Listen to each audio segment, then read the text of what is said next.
안녕하십니까? 저는 40대 남자이고 대한민국의 경찰로 일하고 있습니다.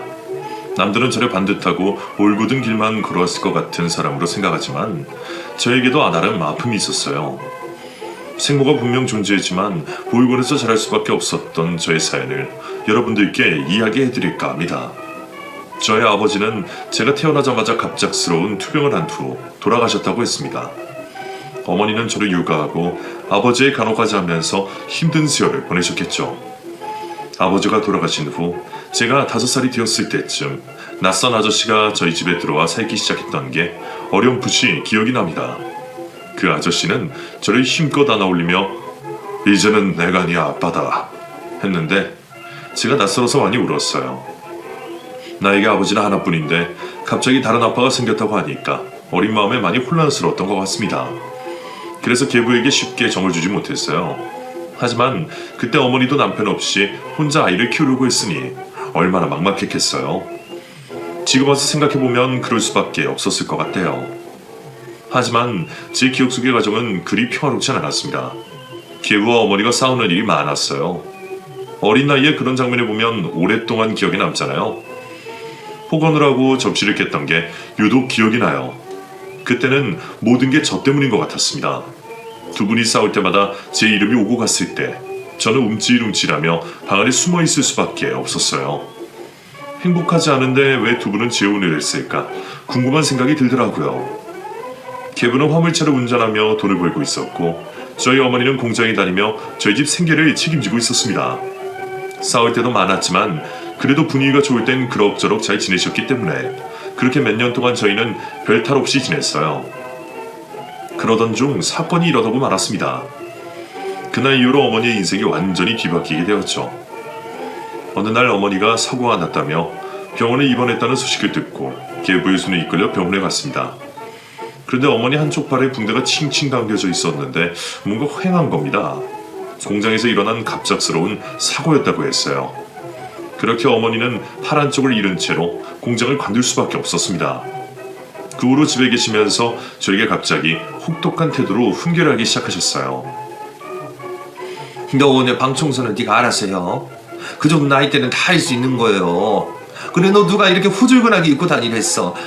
그리고 너 오늘 숙제 했어? 예습 복습 다 했어? 아니요 하기 싫어요. 너 자꾸 엄마 말 안 들을겨? 누가 반항하라고 했어? 안 되겠어. 너 오늘 매 좀 맞아야지. 해초리 가지고 와. 때리지 마세요. 넌 때려야 말을 들으니까 얼른 회초리 가져와. 사뭇 달라진 어머니의 모습에 저도 많이 당황했습니다. 아마 사고 이후로 심경의 변화가 많이 있으셨던 모양이었어요. 하지만 그걸 알 리 없던 저는 그저 어머니가 무섭고 어려운 사람이라고 생각했죠. 계부가 화물차를 운전하고 주로 새벽에 들어왔기 때문에 저와 어머니가 단둘이 있는 시간이 많았어요. 같이 있을 때마다 어머니는 저에게 혹독한 교육을 시키셨습니다. 어느 날은 어머니가 저를 너무 힘들게 해서 대든 적도 있었어요. 엄마 때문에 너무 힘들어요. 공부도 싫고 엄마랑 같이 살기도 싫어요. 너 지금 뭐라 그랬어? 엄마랑 살기 싫다고 했어? 자꾸 때리고 못 살게 구니까 같이 살기 싫다고요. 그래 그럼 소원대로 해줄게요. 너 지금 입고 있는 옷 다 벗고 나가. 엄마랑 살기 싫다면서. 나도 너랑 살기 싫으니까 당장 나가. 그날 속옷만 입은 채로 집 밖으로 쫓겨났고 문 앞에서 울며 불며 잘못했다고 한 후에 겨우 집 안으로 들어갈 수 있었습니다. 그때 이후로 어머니에게 대들지 못했어요. 어쩌면 어머니가 계모가 아닐까 생각이 들 때도 있었지만 어머니의 말씀을 잘 듣는 게 저로서는 생존 방식이었기 때문에 조용히 순응하며 살 수밖에 없었습니다. 그러던 어느 날이었습니다. 어머니가 집을 비우셨을 때 계부가 저를 부시더라고요. 오늘 나랑 둘이서 놀까? 그러더니 계부는 저를 데리고 다른 지역에 있는 놀이동산에 갔어요. 시골에서 자랐던 저는 모든 것들이 신기했습니다. 처음 갔던 곳이었고 너무 신났던 기억이 나네요. 공부의 압박에서 해방된 날이니 얼마나 좋았겠어요. 시간이 가는 줄도 모르고 놀았죠. 그리고 계부께서 저에게 돈가스를 사주셨어요. 자주 먹을 수 없는 음식이다 보니 허겁지겁 먹었어요. 계부는 그런 저를 빤히 보시더니 넌지시 물어보셨습니다. 너는 꿈이 뭐냐? 몰라요. 뭐 되고 싶은 거 없어? 돈 많이 벌고 싶어요. 돈 많이 벌어서 뭐 하게? 엄마 팔 고쳐주게요. 그렇게 엄마가 혼도 많이 내고 못 살게 구는데도 고쳐주고 싶어? 왜? 그냥요. 그래, 꼭 돈 많이 벌어야 한다. 그리고 나중에 나한테도 맛있는 거 많이 사줘. 알았지? 네, 그럴게요. 그 뒤로 개부는 아무런 말 없이 제가 먹는 걸 지켜보기만 하셨어요. 저를 바라보던 눈빛이 그날따라 유독 촉촉하다고 느꼈던 것 같아요. 그게 개부와의 마지막 식사가 되었습니다. 식사를 마친 후 개부는 저를 차에 태우더니 먼 곳으로 갔고 산길에 따라 낯선 곳에 들어가더라고요. 그리고 차를 세우더니 저에게 내리라고 하셨습니다. 도착한 곳은 어느 한 보육원이었어요. 개부는 한참 동안 아무런 말씀을 하지 않으셨어요. 그러더니 결심한 듯이 자세를 낮춰 제 손을 꼭 잡으며 이야기를 시작하셨죠. 지금부터 내가 하는 이야기 잘 들어. 이제 너도 알고 다 아는 나이니까 내가 하는 말 이해할 수 있지? 네? 이제 너는 이곳에서 살아야 할 거야. 왜요? 간단히 설명하자면 너희 엄마가 빚을 많이 지셨어. 그래서 누군가한테 쫓기고 있거든. 도저히 감당이 되지 않는다면서 나한테 부탁했어. 너를 여기에 데리고 가달라고. 아마 여기가 지금 사는 것보다 더 쾌적하고 나은 환경일 거라고 어렵게 결정하셨어.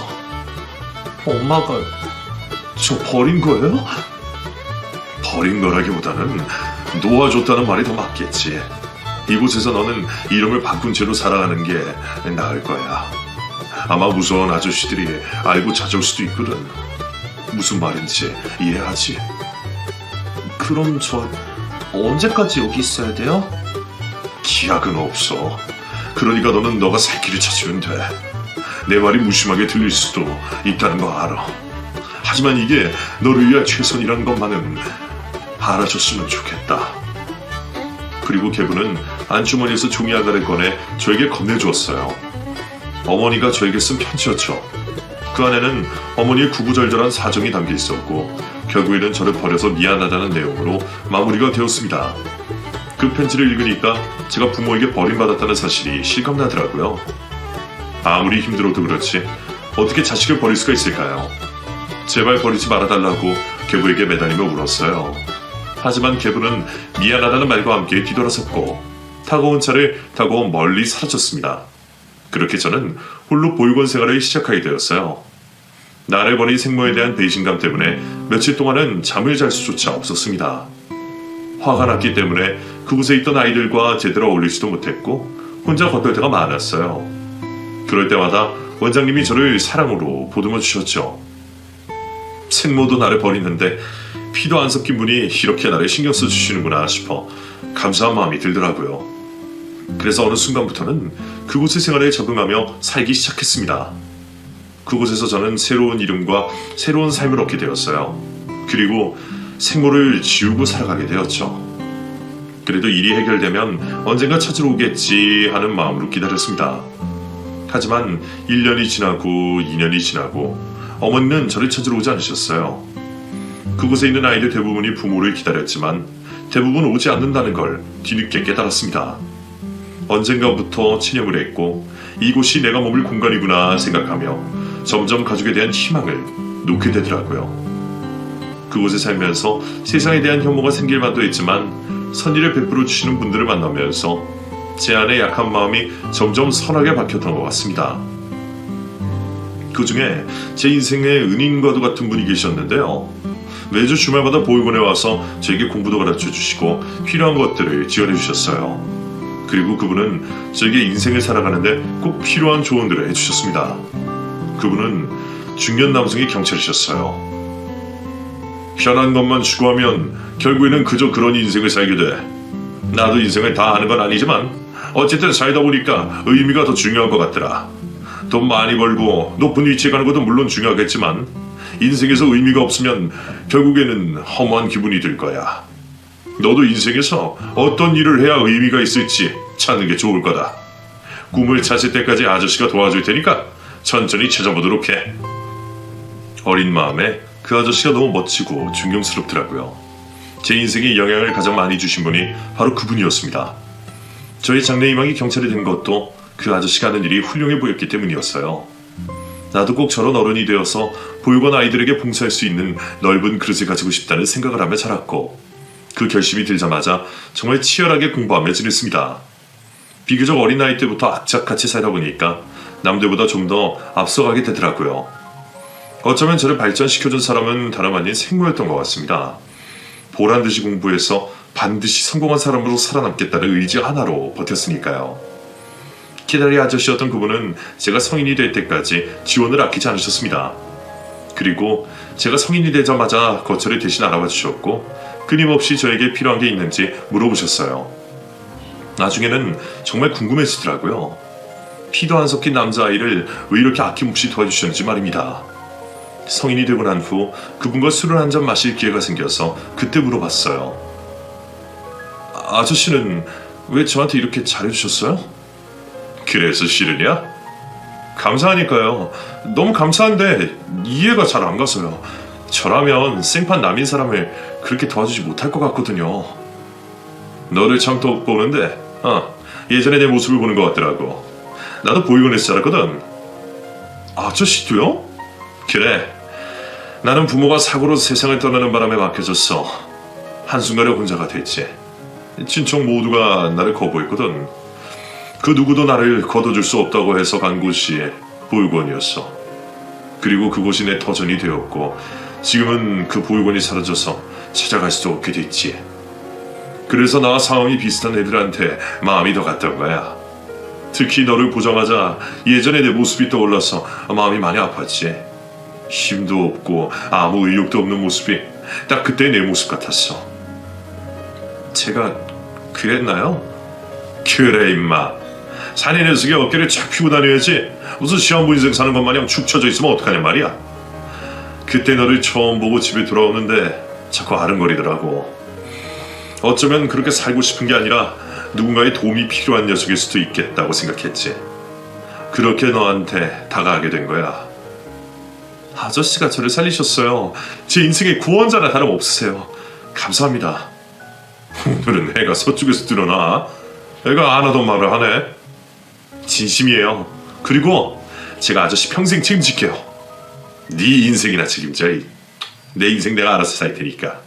그나저나 어머니 찾아갈 생각은 없어? 소식도 모르고 그럴 생각도 없어요. 그래, 그건 너의 자유지. 아저씨는 친척들 다시 만난 적 있어요? 딱 한 번 있었어. 경찰이 됐을 때 어떻게 알고 고모께서 연락을 하셨더라고. 만나자고 해서 만났는데 대뜸 돈을 좀 빌려달라고 하더라고. 그래서 연락을 끊었지 뭐. 그건 너무했네요. 때로는 가족이 나보다 못할 때가 있어. 그래도 너는 너무 원망하면서 살지 마라. 그 원망이 커지면 결국에는 스스로 상처만 받는 법이니까. 인생이 늘 어떻게 좋을 수만 있겠어. 다들 상처도 있고 숨기고 싶은 과거도 있는 거지. 아저씨의 말을 들으면 마음이 편안해지는 기분이 들곤 했습니다. 만약 아저씨가 계시지 않았더라면 저는 완전히 다른 삶을 살고 있었을 겁니다. 제 오랜 꿈이었던 경찰이 되었을 때도 가장 먼저 아저씨에게 소식을 알렸더니 정말 진심으로 축하해 주시더라고요. 처음으로 돈을 벌었을 땐 아저씨에게 명품 시계를 선물해 주기도 했는데 기어코 거절하셨어요. 내가 이런 시계를 찰 일이 뭐가 있다고. 당장 환불하고 너 생활비에 보태. 성의 무시하시면 저 진짜 서운해요. 기껏 고르고 골랐는데 거절하는 법이 어디 있습니까? 아이 글쎄 필요 없다니까. 너 벌써부터 이렇게 큰 돈 쓰면 어쩌려고 그래. 여기 두고 갈 거니까 여기서 바꿔 드시든지 중고장터에 파시든지 마음대로 하세요. 피가 섞였다고 다 가족이 아닌 것처럼 저에게는 아저씨가 정말 소중한 가족이나 다름없었습니다. 성인이 되어도 나를 찾아오지도 않는 생모가 어떻게 저에게 가족일 수가 있겠어요. 그때까지만 해도 제가 생모를 다시 만날 수 있을 거라는 생각은 하지 못했습니다. 제가 찾지 않는 이상 그쪽도 저를 찾아오지 않을 것이라 생각했거든요. 하지만 정말 어느 날 우연찮게 생모를 만날 수 있었습니다. 그것도 제가 일하던 곳에서 말이죠. 어느새 30대가 훌쩍 넘었을 때였습니다. 어느새 일도 익숙해지고 여자친구와 한참 연애를 하면서 바쁘게 보내고 있었어요. 그러던 어느 날 경찰서에 현행범 하나가 붙잡혀 들어왔습니다. 절도 혐의로 들어왔는데 그 남자는 고개를 푹 숙이고는 죄송하다는 말만 반복하더라고요. 이름이 뭡니까? 죄송합니다. 그런데 제가 안 그랬습니다. 진짜로요. 알겠으니까 신분증 있으면 주시죠. 신분증 없습니다. 지갑이 없어요. 주민번호 어떻게 됩니까? 저 감옥 가는 겁니까? 진짜로요. 협조 안 하시면 가실 수밖에 없겠죠. 저 진짜 훔칠 생각 없었습니다. 차에 탄 건 맞지만 운전까지는 하지 않았습니다. 억울합니다. 저 여태껏 남이 먹던 빵 하나도 훔친 적 없습니다. 제 얼굴 좀 보십시오. 얼마나 선량해 보입니까? 차를 훔쳐 달아내려다가 붙잡히던 그 남자는 고개를 들더니 저에게 억울하다며 호소했습니다. 그 얼굴을 보는데 어딘가 모르게 낯이 익은 겁니다. 그리고 그 남자의 이름이 밝혀지자마자 깨닫게 되었어요. 그 남자는 다름 아닌 저를 보육원에 데려다 주었던 계부였던 것이었습니다. 그 사람은 저를 알아보지 못한 채 눈물로 호소를 하더라고요. 저 한 번만 봐주십시오. 네? 앞으로 정말로 착하게 살겠습니다. 세월이 흘러도 한눈에 알아볼 수 있었어요. 사실 얼굴을 까먹고 있었다고 생각했는데 다시 마주하게 되니까 기억이 생생해지더라고요. 대체 어떻게 살아왔길래 절도 혐의로 경찰서에 붙잡혀 올 수 있는 건지 한심하다는 생각도 들었습니다. 그리고 문득 저희 생모와 아직도 함께 살고 있는지 궁금했어요. 그 궁금증을 품자마자 바로 의문이 풀리게 되었습니다. 파란 쪽에 없는 여자가 한 명이 경찰서 안으로 들이닥쳤거든요. 그 사람은 저에게 달려오더니 대뜸 무릎을 꿇으며 울면서 빌기 시작했습니다. 아이고 경찰 선생님, 제가 대신 사과드리겠습니다. 우리 바깥 사람 제가 단둘이 잘할게요. 잡아가지 마세요. 분명 생모가 맞았습니다. 하지만 저를 알아보지 못하더라고요. 저는 그게 더 화가 났습니다. 어떻게 본인 뱃속에 있던 자식을 못 알아볼 수가 있는 건가요? 자식을 버린 것도 모자라서 기억조차 하고 있지 않았다는 거잖습니까? 앞에 서 있는 사람이 친아들이란 사실도 모른 채 생모는 저에게 계속 빌었습니다. 남편을 위해서 손이 발이 되도록 빌더라고요. 자식은 버리면서 계부와는 계속 붙어 살고 있었다는 것도 배신감이 들었어요. 경찰 선생님, 이 사람 감옥 가면 우리 인생 끝이에요. 부디 아량을 베풀어 주시고 도움 좀 주세요. 제가 어떻게 하면 될까요? 네? 저도 모르게 눈시울이 붉어졌고 생모는 제 얼굴을 많이 보더라고요.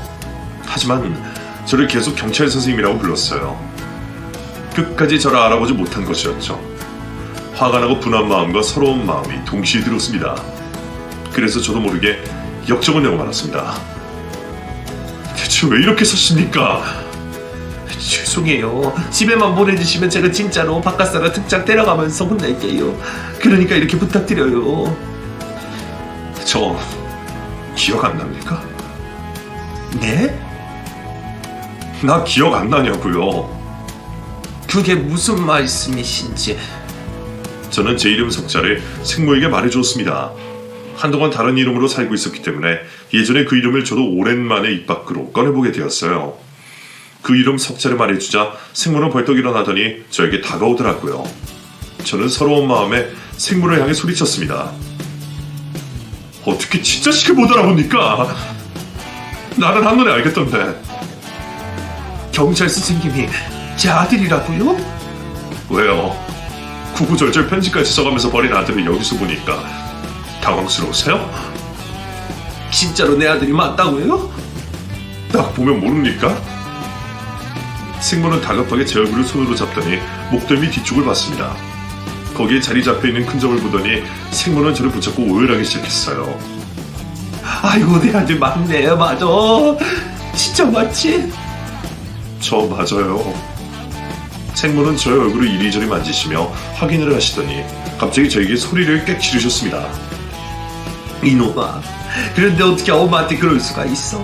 어떻게 야반 도주를 하냐 말이야. 야반도주? 그래, 네가 우리 집에 있는 돈 죄다 훔쳐다가 도망갔잖여. 어떻게 낳아주고 키워준 엄마를 한순간에 배반을 할 수가 있냔 말이야. 내가 너를 찾아 헤매느라 전국 팍팍 안 가본 곳이 없을 지경이요. 제가 돈을 훔쳤다고요? 공장 만들고 받은 돈이랑 집에 있는 기구석 싹 다 가져간 바람에 우리가 쫄쫄 굶을 지경이었어. 어떻게 돈을 들고 도망갈 수가 있어? 엄마한테 미안하지도 않대. 보고 싶지도 않대. 발 없는 엄마는 싫고 돈은 좋았어. 그래서 도망간 것이요. 그래도 미안한 거라면 다시 찾아오기라도 했어야지. 어떻게 연락 한 번을 안 할 수가 있어? 그게 무슨 말이에요? 저는 그 돈을 만져본 적도 없는데 심지어 돈이 어디 있는지도 몰랐다고요.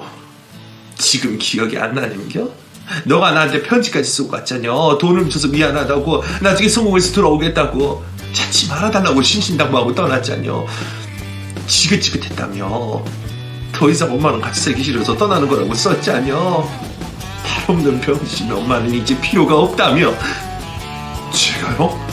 저는 엄마한테 편지를 쓰지도 않았어요. 그건 또 뭔 소리여? 그럼 내가 본 편지는 뭐란 말이여? 엄마야말로 날 보육원에 버리셨잖아요. 보육원? 뭔 말을 하는겨?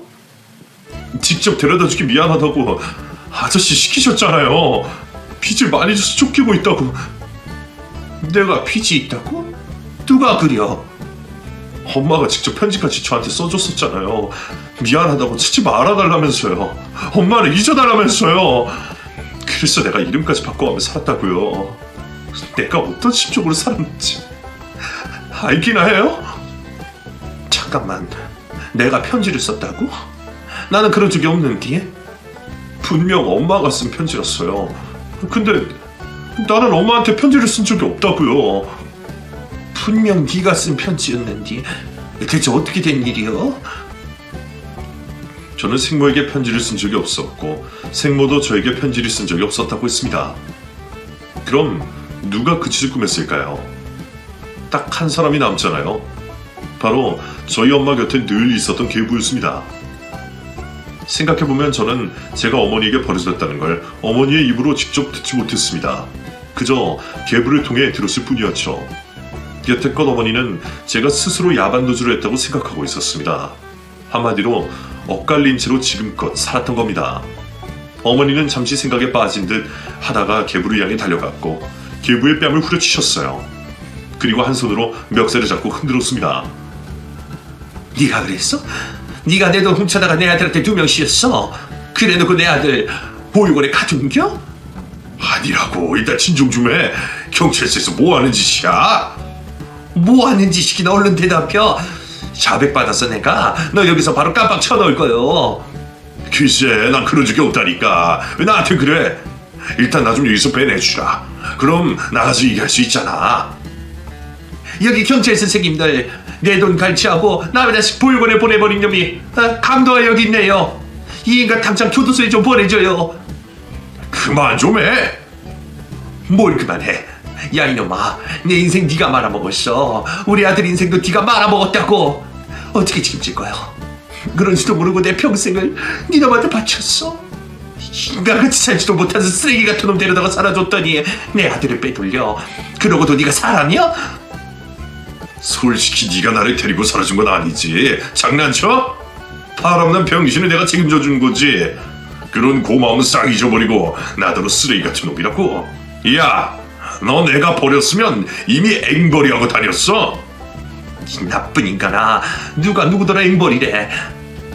어머니는 계부를 향해 욕을 퍼부으며 주먹으로 몸을 치셨고 계부는 이제는 되대로 되라는 식으로 표정 하나 안 바뀌고 가만히 있더라고요. 순식간에 경찰서 안에 폭풍이 휘몰아쳤습니다. 제 인생이 계부 하나 때문에 바뀌었던 거지 않습니까? 그때 그 사람 말을 믿고 생물을 증오하며 살았고 부모를 지우고 살았습니다. 저에게 가족이란 상처를 준 사람들이었어요.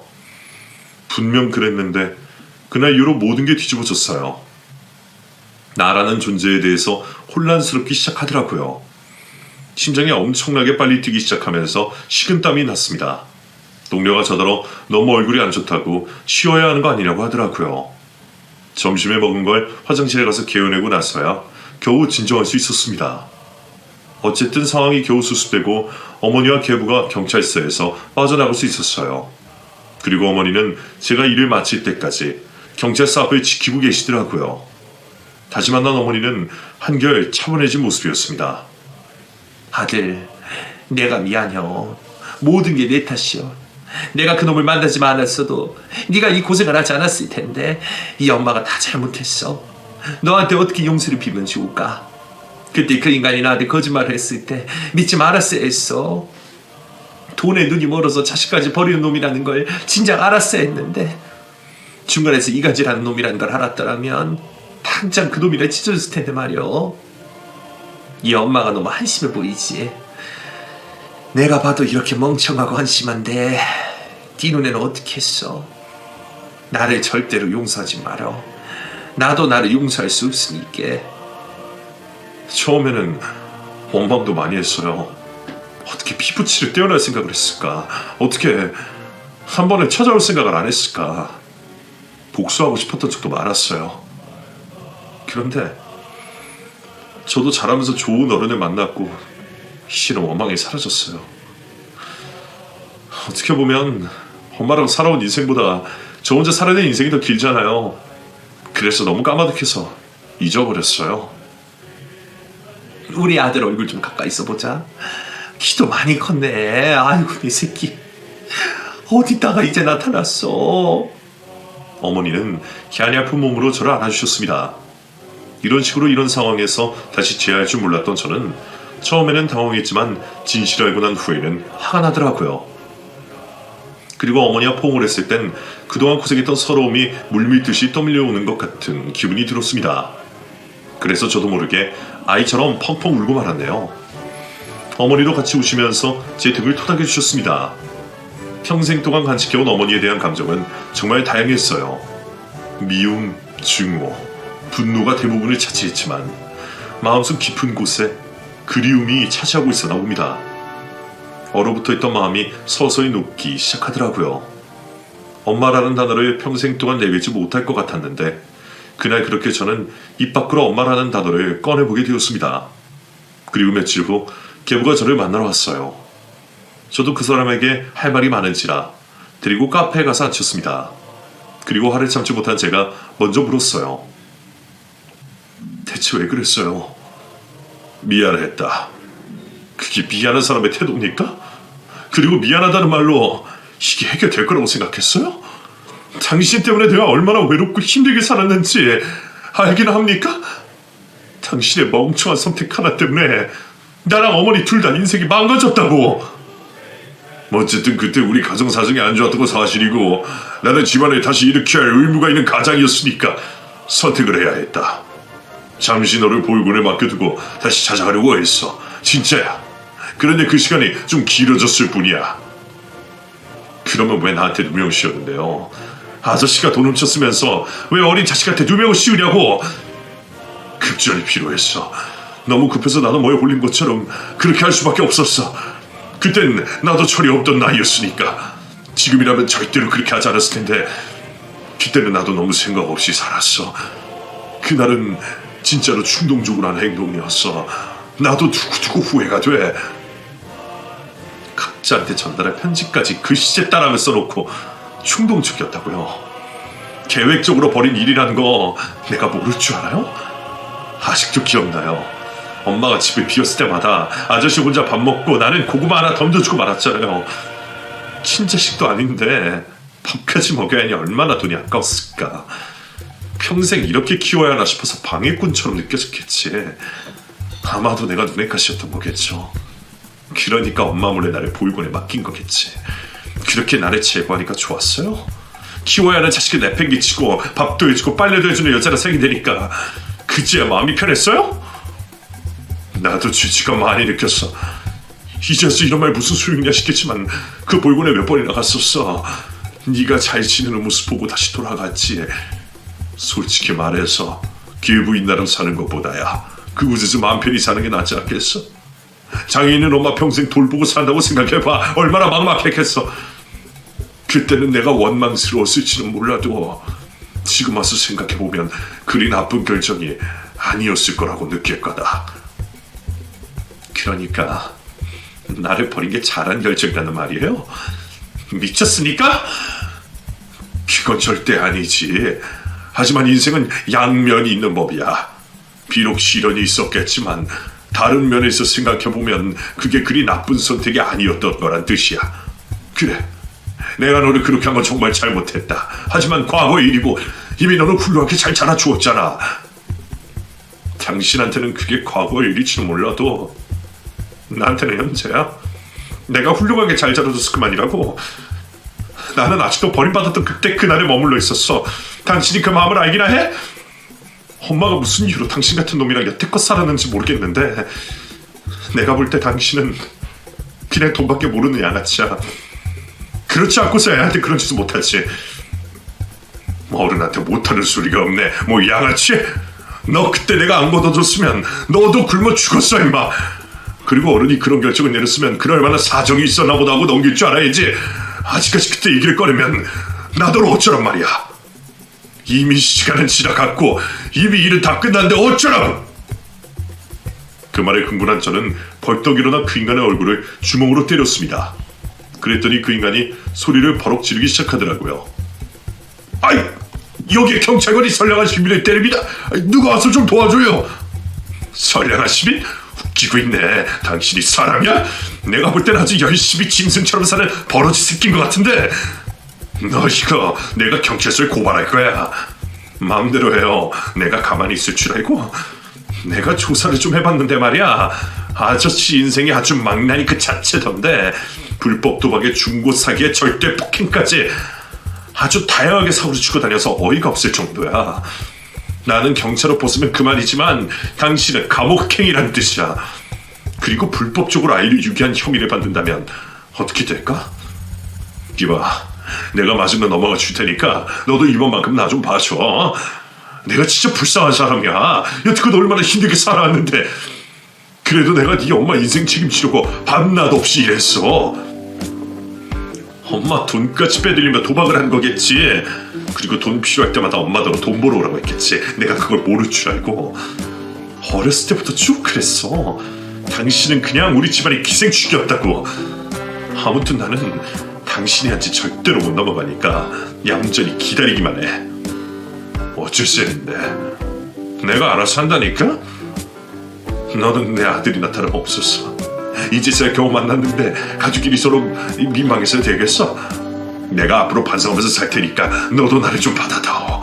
너도 나이가 들면 알 거다. 아버지라는 존재가 인생에서 얼마나 중요한지. 내가 든든한 아버지가 되어줄 테니까 우리 여기서 이만 화해하자. 어? 남보다 못한 사람이 어떻게 아버지야. 그리고 아버지란 단어 더럽히지 마. 본인이 아버지라고 생각했다면 나한테 그딴 짓을 못했겠지. 그냥 당신은 앞으로도 쭉 그렇게 사세요. 그게 어울리니까. 저는 알고 있는 진을 총동을 해서 그놈에게 벌어줄 수 있는 방법을 강구하기 시작했습니다. 지나온 세월을 전부 보상받을 수는 없겠지만 제 인생을 그렇게 만든 그놈에게 평생 씻을 수 없는 고통을 안겨주고 싶었어요. 그렇게 준비를 차곡차곡 하고 있었는데 그놈은 알아서 파멸을 하더라고요. 또 현행범으로 붙잡혀 들어갔고 결국에는 깜빵 신세를 면하지 못하게 되었네요. 한편으로는 너무 화가 났습니다. 그래서 어머니에게 화를 낸 적도 많아요. 엄마는 왜 그런 놈을 만났어요? 딱 보면 몰라요? 사기꾼의 양아치 같은 놈인데 왜 저런 놈을 만났냐고요? 내가 배운 게 많이 없으니까, 내가 많이 부족하니까 청산유수로 말을 하는 게 그때는 믿음직스러웠어. 나중에는 몸도 승치 않은 내 곁에 있어주는 게 너무 미안했고 고마웠어. 좀 부족하더라도 가만히 기다려주면 알아서 철들 줄 알았지. 내가 엄마한테 제일 화가 나는 게 뭔지 알아요? 그놈을 내 갭으로 들인 겁니다. 이 모든 사태의 원흉이 그놈이고 그놈을 끌어들인 게 엄마였다고요. 그려, 나도 그놈이 용서가 안 돼. 내가 두고두고 복수할 것이요. 아직도 그놈한테 속며 원통하고 분해서 잠도 안 올 지경이요. 결국 어머니는 그놈과 갈라서게 되었습니다. 질기고 질긴 인연이었더라고요. 어머니도 살면서 몇 번이나 그놈과 헤어질 결심을 하셨는데 그놈이 가스라이팅을 하며 어머니를 다시 꼬드겼다고 합니다. 어머니와 제의를 했지만 제 인생은 크게 달라지진 않았어요. 저는 여전히 같은 일을 하고 있었고 같은 일상을 반복하고 있었으니까요. 다만 오랫동안 품고 있었던 궁금증이 해결됐습니다. 저는 여태껏 어머니가 왜 나를 찾아오지 않는지 궁금해하고 있었거든요. 알고 보니 어머니는 저를 찾아오지 않았던 게 아니라 찾으러 못하셨던 것이었습니다. 그 차이가 저의 마음을 명쾌하게 해주었어요. 아무리 어머니라고 해도 떨어진 세월이 길었기 때문에 갑자기 막역하게 지낼 수가 없었어요. 저도 많이 어색했고 어머니는 죄책감으로 차마 저에게 먼저 다가오지 못하시더라고요. 그래도 아주 가끔은 연락을 하고 지냈어요. 그래도 나름 핏줄은 핏줄이었는지 만날 때마다 가까워지긴 하더라고요. 하지만 저는 여전히 저희 키다리 아저씨가 더 가족처럼 느껴지긴 합니다. 제가 생물을 찾았다고 하자 진심으로 축하해 주셨어요. 그리고 제가 느끼는 감정들을 누구보다 잘 이해해 주셨고 조언까지 해주셨습니다. 마음이 많이 복잡하고 낯설겠지만 대화를 많이 해보도록 해라. 너는 원망으로 시간을 보냈지만 어머니는 그리움으로 시간을 보냈을 테니 얼마나 힘이 되셨겠어. 사람을 미워한다고 해서 모든 게 해결되는 건 아니더라. 그 사람을 이해하다 보면 미움도 사라지는 법이야. 아저씨의 조언대로 저는 어머니를 이해하려고 노력했습니다. 그동안 어떻게 살아오셨는지, 무슨 일을 하면서 살아오셨는지 질문을 하다 보니 대충 그림이 그려졌습니다. 어머니는 대부분의 시간을 저를 그리워하며 보내시더라고요. 그래도 누군가가 나를 그리워하고 있었다는 게 위안이 되었어요. 그리고 저 또한 어머니에게 제가 살아온 인생에 대한 이야기를 해드렸습니다. 키다리 아저씨를 만났던 일, 그 아저씨 따라 경찰관이 되기로 마음먹었던 일, 성인이 된 후 독립을 하며 열심히 공부했던 일. 어머니는 제 이야기를 들으며 눈물을 끊임없이 흘리셨습니다. 그렇게 저희는 천천히 제의를 하며 서로를 알아갔습니다. 그리고 만나고 있는 여자친구에게 조심스럽게 이야기를 꺼냈어요. 얼마 전 생모를 만났다고요. 그리고 얼마 후 조심스럽게 제 여자친구를 어머니에게 소개시켜주는 시간도 가졌습니다. 그리고 3년 후 저는 여자친구와 결혼식을 올리게 되었어요. 혼주석에는 저희 어머니와 키다리 아저씨가 앉아 주셨습니다. 저에게는 아버지와 다름없는 분이셨기 때문에 제가 부탁을 드렸고 흔쾌히 그러겠다고 해주셨어요. 남들이 보면 아주 신기한 가족 형태라고 수군될 것 같긴 했지만 제 기준에서는 옳은 선택이었다고 느껴졌습니다. 앞으로도 누군가가 저에게 아버지가 누구냐고 물어본다면 단언코 키다리 아저씨가 제 아버지라고 대답할 것 같아요. 그 후로 저는 아이 하나를 낳고 안정적인 가정을 꾸리고 있습니다. 진정한 사랑이 어떤 의미인지 아이를 낳아보니 알겠더라고요. 정말 표현할 수 없는 감정이었어요. 아마 어머니도 저를 보며 그런 감정을 느끼셨겠죠. 이제는 저도 아이를 위해 목숨 바쳐 열심히 살아볼 계획입니다. 그리고 어머니는 시골에 혼자 살고 계십니다. 명절이나 생신 때마다 찾아뵙곤 하는데 혼자서 가축도 기르시고 텃밭도 가꾸시면서 잘 지내시더라고요. 불편하시면 같이 살자고 하는데도 한사코 거절을 하십니다. 그래도 저와 제외한 이유로 이 아이였던 몸이 점점 정상 체중이 되어가는 걸 보니 안도감이 늘더라고요. 저도 매주 보육원에 방문하곤 합니다. 결혼을 한 후에는 아내와 가기도 하고 출산을 한 이후에는 아이를 데리고 갑니다. 그곳에 가면 이상하게 마음이 편안해지는 기분이 들어요. 그리고 후원을 하면서 키다리 아저씨의 마음을 조금이나마 이해할 수 있게 되더라고요. 어쨌든 봉사도 같이 다녀주고 후원도 같이 해주는 아내에게 정말 고맙다는 생각이 듭니다. 이렇게 사연을 쓰며 과거를 돌이켜보니 마치 긴 꿈을 꾼 것처럼 머리 위로 스쳐 지나가네요. 그때는 정말 힘들고 외롭고 포기하고 싶을 때가 많았는데 지금 와서 생각해보면 그때의 노력이 있었기 때문에 지금의 제가 된 게 아닐까 싶습니다. 이제는 아빠로서, 남편으로서, 그리고 아들로서 제가 할 수 있는 의무를 다 해보려고 합니다. 제 사연이 여러분들에게 희망이 되길 바라는 마음으로 바칩니다. 부디 여러분들에게 희망이 되었으면 좋겠습니다. 그럼 저는 이만 마치며 물러나겠습니다. 읽어주셔서 감사드립니다.